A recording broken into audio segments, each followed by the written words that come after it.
Halo, nama saya Singgi Gramukti dari Fakultas Ilmu Administrasi jurusan Administrasi Publik. Pada video ini, saya akan membahas tentang 3 hal, yaitu yang pertama adalah konsep 5W1H, yang kedua adalah unsur SMART dalam perencanaan, yang ketiga adalah indikator keberhasilan.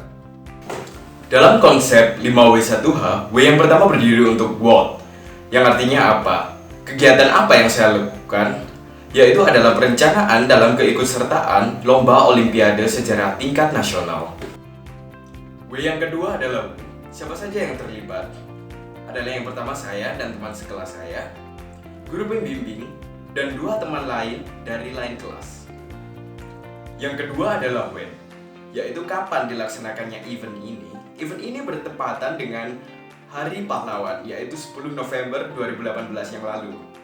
Namun persiapannya sendiri memakan waktu sekitar 2 bulan, yaitu dimulai pada awal September 2018.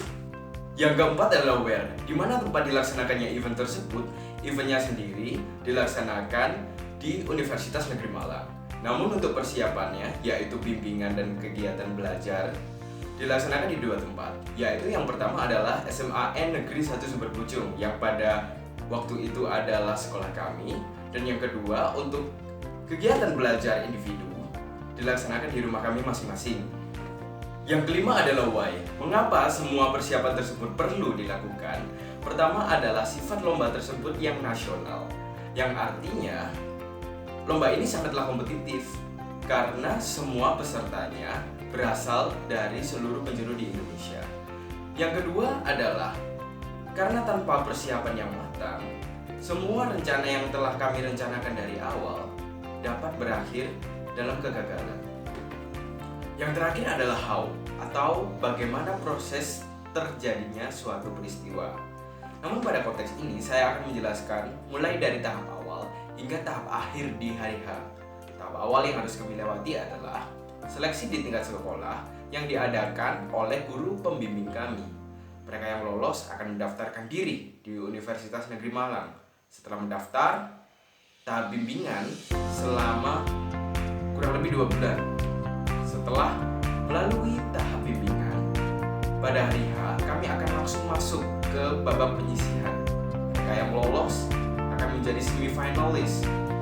Lalu pada tahap semifinal, mereka yang lolos akan masuk ke berikutnya adalah unsur SMART dalam perencanaan: specific, measurable, achievable, realistic, and time.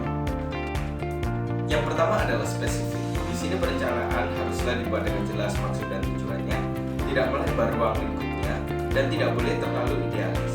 Di sini spesifik saya adalah lolos sebagai finalis, tapi tidak mengincar posisi 3 besar, karena sangatlah sulit untuk meraih posisi tersebut, dan akan menjadi terlalu idealis ketika kita menginginkan posisi 3 besar di babak final.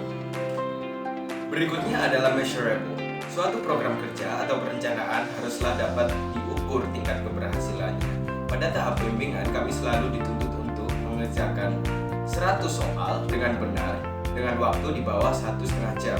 Dan akhirnya pada saat hari H, hal ini membuktikan bahwa perencanaan kami berhasil.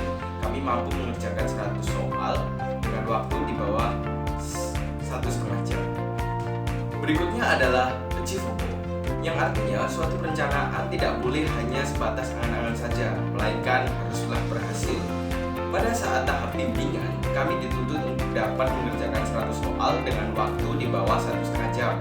Maka pada saat hari H pelaksanaan lomba, kami mampu mengerjakan lebih daripada 100 soal beserta uraiannya dalam waktu di bawah 1,5 jam. Sementara untuk materi yang harus kami pelajari, yaitu materi sejarah kelas 1 sampai dengan 3, kami dapat menyelesaikannya dalam 2 bulan.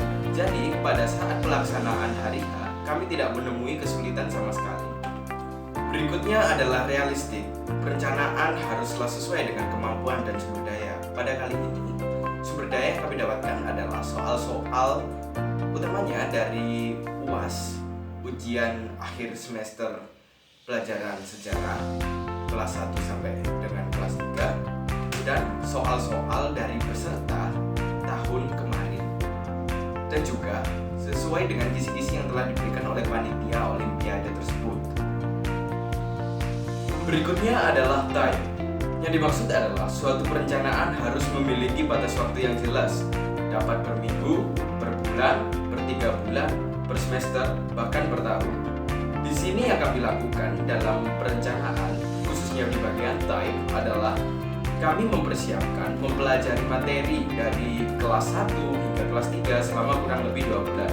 Waktu 2 bulan tersebut dirasa oleh guru pembimbing kami cukup ideal bagi kami untuk mempelajari materi dari kelas 1 hingga kelas 3. Yang paling terakhir adalah indikator keberhasilan, yaitu seberapa sukses usaha perencanaan ini. Saya bilang usaha perencanaan ini sangatlah sukses. Untuk persiapannya saja, kami membutuhkan waktu 2 bulan untuk mempelajari materi dari kelas 1 hingga kelas 3, dan kami dalam 2 bulan itu mampu memahami materinya dengan sangat baik. Sementara untuk menyesuaikan diri dengan kondisi ujian yang begitu berat dan kompetitif, kami juga mampu menyelesaikan 100 soal lebih dengan uraian dengan waktu di bawah 1,5 jam. Sementara untuk kesuksesan tujuan kami, boleh dibilang kami tidak terlalu sukses karena kami harus puas dengan posisi hanya menjadi semifinalist.